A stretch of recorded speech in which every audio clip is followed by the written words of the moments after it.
Rivera ezawuthi kamnandi mabala se-FNB niniphethe kamnandi, nandamkela kakubi kuba nandibetha ndifika nje kwidebi laseSoweto zade zambini zalandelelana.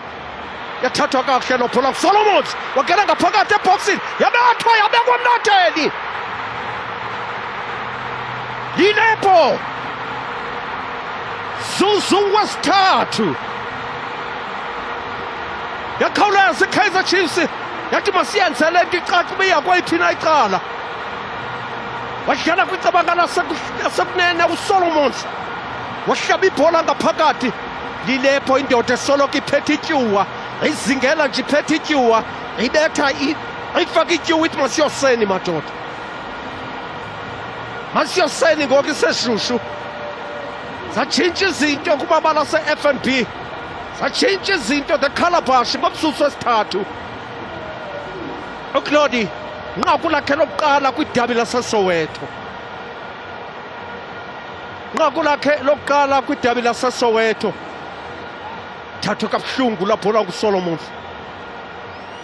uLilepo wathi ndiyayibona iqale kude ivulekile, akanawufika uChain, wayibeka kanye kuloo pali kude, yahlokoma yonke i-FNB.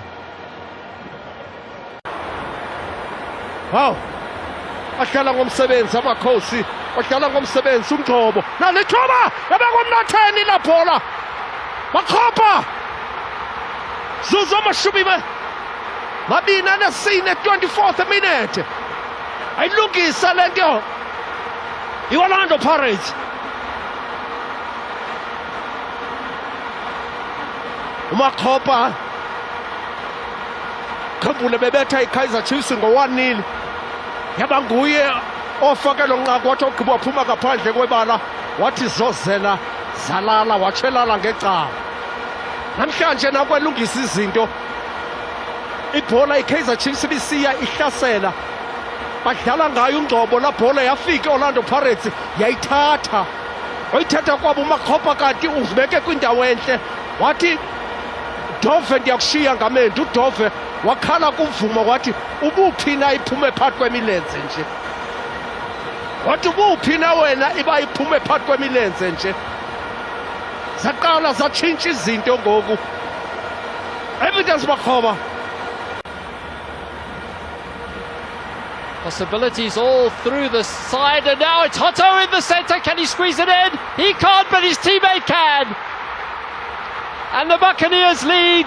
They've come from behind to lead by 2-1.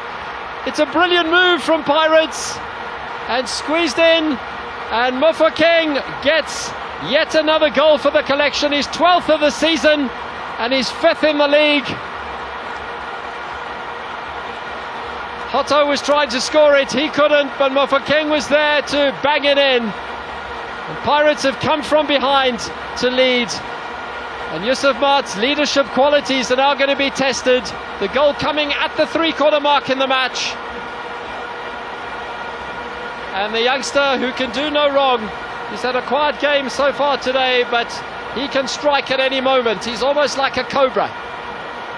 And look at this move, it's a very well-engineered move. And lots of options, players standing in good positions. Hotto makes a good run, and then he can't squeeze it in, but Mofokeng behind him with his left boot finds the perfect angle, and for once Vuma can do nothing. It's a lovely supply though from Mofokeng, setting it up here for Hotto, and then Hotto repays the compliment.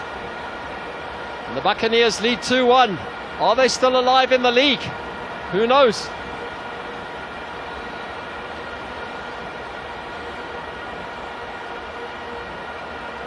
So Mofokeng